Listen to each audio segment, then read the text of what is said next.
Antes de empezar esta historia, imagina mudarte con tu hija a una cerrada tan estrecha que dos personas apenas caben caminando juntas y que cada noche, a las 2:17 de la madrugada, alguien toque tu puerta 3 veces.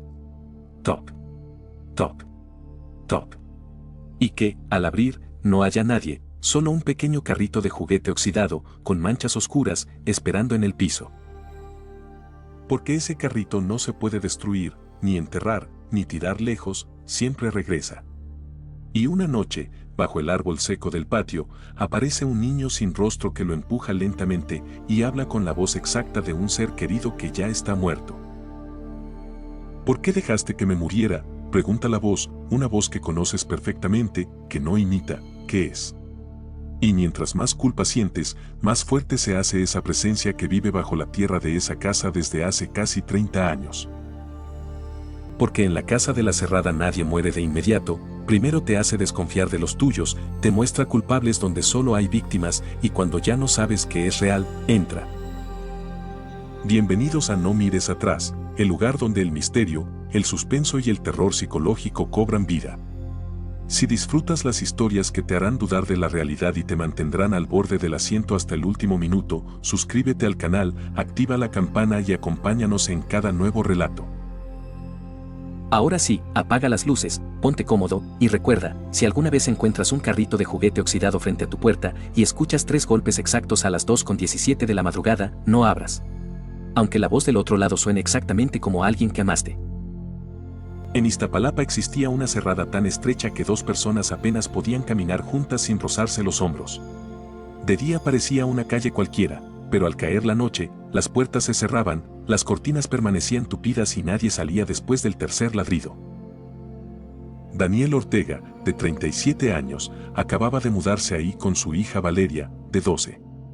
Su esposa Laura había muerto 6 meses atrás en un accidente sobre la calzada Ignacio Zaragoza, y desde entonces Daniel no dormía más de 3 horas seguidas, escuchaba su voz llamándolo desde cualquier rincón de la casa. Los médicos decían que eran alucinaciones del duelo. Él quería creerles. La pequeña casa que había comprado era vieja, pero era lo único que podía pagar: humedad en las paredes, ventanas de aluminio oxidadas y, en el patio trasero, un árbol seco que parecía llevar décadas sin producir una sola hoja. La primera noche ocurrió algo extraño. A las 2:17 de la madrugada, tocaron la puerta, 3 golpes, lentos, secos. Top. Top. Top. Daniel abrió los ojos, miró el reloj. ¿Quién demonios viene a esta hora? Se levantó, y antes de llegar a la puerta escuchó a Valeria en el pasillo, completamente pálida. «Papá, no abras». «¿Por qué?», preguntó él. «Porque nadie toca una puerta a las 2:17». Daniel soltó una risa nerviosa y tomó el picaporte, pero Valeria lo sujetó con fuerza. No. Jamás la había visto tan aterrorizada. Entonces los golpes cesaron. Daniel abrió la puerta de golpe, no había nadie, ni un auto, ni una persona, ni siquiera perros ladrando. Solo un viento helado recorriendo la cerrada. Al cerrar, descubrió en el piso un pequeño carrito de juguete, viejo, oxidado, con manchas oscuras que parecían sangre reseca. «¿Es tuyo?», preguntó. Valeria negó lentamente. «No». Daniel lo levantó y, en la parte inferior, alguien había grabado con un objeto punzocortante una fecha: 14 de octubre de 1998. Aquella noche ninguno volvió a dormir. Al amanecer, Daniel preguntó a los vecinos, pero bastaba mencionar el carrito para que todos bajaran la mirada o cerraran la puerta. Solo una anciana, 3 casas más adelante, aceptó hablar con apenas un susurro: «Tírelo». ¿Por qué? Porque siempre regresa. Cuando Daniel sonrió con incredulidad, ella levantó la vista con los ojos nublados por cataratas. «Eso mismo dijo mi hijo, antes de desaparecer». Esa tarde Daniel tiró el carrito en un contenedor de basura varias calles lejos y regresó tranquilo. Pero al volver del trabajo lo encontró exactamente donde lo había visto la primera vez, frente a la puerta, limpio, como si alguien acabara de colocarlo. Valeria comenzó a llorar. «Papá, tenemos que irnos». Daniel tomó el juguete y esta vez lo destruyó a martillazos, metió los pedazos en una bolsa negra y los enterró bajo piedras en un terreno baldío. Regresó satisfecho. Esa noche cenaron en silencio. Pero a las 2:17, los 3 golpes volvieron.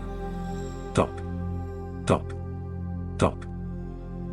Esta vez el sonido no venía de la puerta, sino del patio trasero, pequeñas ruedas avanzando lentamente sobre el cemento. Crack. Crack. Crack. Como si un niño estuviera empujando un carrito. Valeria empezó a temblar. Papá, hay alguien afuera. Daniel tomó un cuchillo y caminó hacia la ventana del patio. Bajo la luz de la luna, junto al árbol seco, había un niño de espaldas empujando un carrito completamente nuevo, el mismo que él había destruido horas antes. El niño dejó de moverse y, sin girar la cabeza, habló con una voz idéntica a la de Laura. Daniel, ¿por qué dejaste que me muriera? No se parecía, no la imitaba, era su voz exacta, con la misma pausa antes de terminar una frase. El cuchillo se le resbaló de la mano. Valeria lloraba en silencio. Papá, no salgas, por favor. Claro, Daniel ya no escuchaba nada, todo su cuerpo estaba paralizado entre el miedo y el deseo desesperado de volver a escuchar a Laura.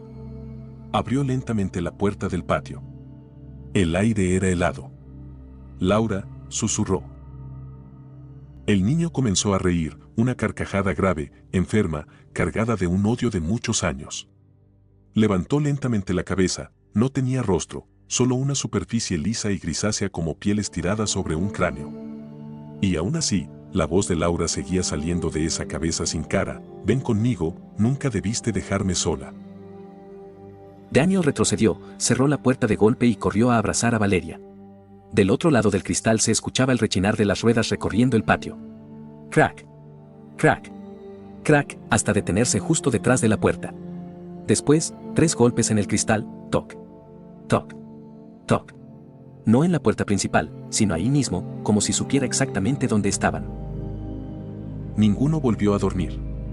Al amanecer, un hombre de unos 60 años que barría la banqueta lo llamó con un gesto discreto. Venga, pero que nadie nos vea.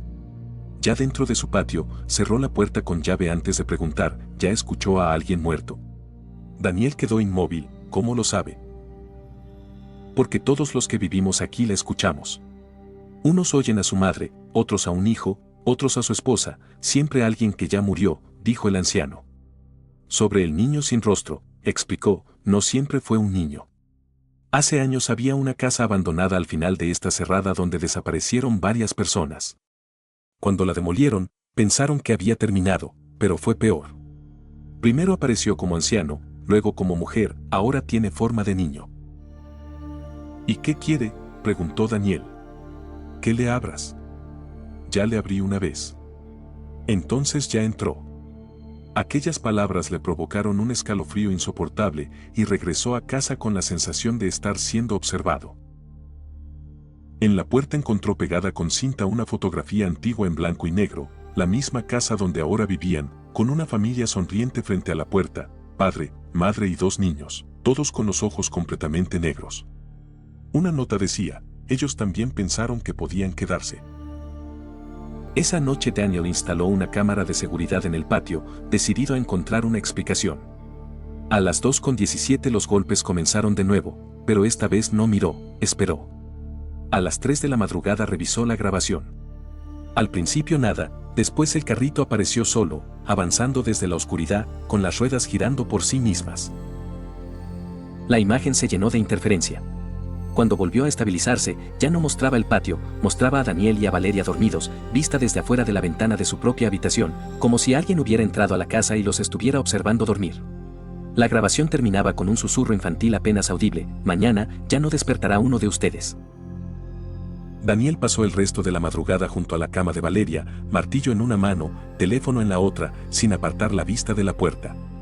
Al amanecer revisó otra vez la grabación. Al fondo, detrás de la cama de Valeria, se veía una puerta que nunca había existido en esa pared. Corrió a la habitación, la pared seguía lisa y sonaba sólida al golpearla. Sin embargo, en la grabación la puerta seguía ahí, blanca envejecida, con un picaporte de latón oxidado. Le mostró el video a Valeria, quien rompió en llanto. Papá, esa puerta aparece en mis sueños.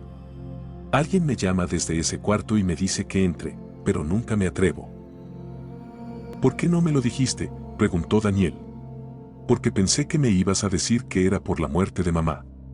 En ese instante sonó el teléfono fijo de la casa, uno que ni siquiera habían conectado.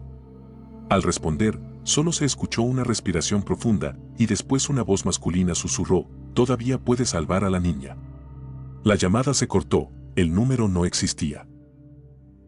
Aquella tarde Daniel revisó toda la casa, movió muebles y golpeó paredes hasta encontrar un registro oculto bajo un viejo armario, una caja metálica con fotografías antiguas, un rosario ennegrecido y un cuaderno de tapas de cuero fechado el 3 de noviembre de 1998, con letra temblorosa: «Si alguien encuentra este cuaderno, salga de esta casa antes de la tercera noche». Él aprende nuestras voces. Después aprende nuestros recuerdos. Finalmente, aprende nuestros miedos. Daniel siguió leyendo, no mata de inmediato. Primero nos obliga a desconfiar unos de otros, nos muestra culpables donde solo hay víctimas. Cuando ya no sabemos qué es real, entra. Las últimas páginas estaban arrancadas, solo quedaba una frase escrita con violencia: «Nunca abras la puerta que aparece donde no existe». Un fuerte golpe sacudió toda la casa, luego otro, y otro más, como si alguien caminara dentro de las paredes. Valeria gritó: «¡Papá!». Daniel corrió a su cuarto y la encontró inmóvil, señalando una esquina donde, sobre la pintura agrietada, había aparecido una delgada línea vertical que comenzaba a ensancharse, dejando salir una oscuridad absoluta. Entonces una mano humana, delgada y pálida, con las uñas arrancadas, salió de la abertura y golpeó 3 veces el marco invisible. Toc. Toc. Toc. Una voz infantil dijo con calma: «Valeria, tu mamá ya está esperándote». La niña dio un paso involuntario con los ojos desenfocados, y Daniel la sujetó justo cuando intentaba extender la mano. Una carcajada retumbó, los focos estallaron, y desde la oscuridad decenas de voces susurraron a la vez: «Ya casi recuerdas lo que hiciste». Un dolor insoportable golpeó la cabeza de Daniel, y con él recuerdos brutales: el parabrisas cubierto de lluvia, las manos de Laura aferradas al tablero, el sonido de un claxon y el destello cegador de unos faros a toda velocidad. «Papá», gritó Valeria sacudiéndolo. Daniel volvió en sí, la grieta había desaparecido, pero la habitación olía a humedad y tierra recién removida. Esa tarde, Daniel fue a la delegación a revisar el expediente del accidente. La hora exacta era las 2:17 de la madrugada. En una fotografía del auto destrozado descubrió algo que jamás había visto: en el asiento trasero, detrás de Laura, había una silueta de niño observando directamente a la cámara. Al volver a casa encontró a Valeria en la sala, con los ojos enrojecidos. «Mamá estuvo aquí. Me habló desde el patio. Me dijo que tú le estás escondiendo algo, y que si descubres la verdad, él vendrá por nosotros». Daniel corrió al patio, no había nadie, solo el árbol seco moviéndose sin viento, y el sonido de las ruedas del carrito, crack, crack, pero esta vez venía de debajo de la tierra. Daniel se arrodilló junto al árbol y apoyó la mano sobre la tierra. Algo golpeó desde abajo 3 veces. En el tronco había aparecido una inscripción tallada: «Aquí empezó todo». Tomó una pala y comenzó a cavar. Apenas unos minutos después, golpeó madera. Retiró el lodo con las manos. Era una pequeña puerta de madera enterrada bajo las raíces, con un picaporte de hierro y la fecha grabada: 14 de octubre de 1998. Valeria temblaba: «No la abras».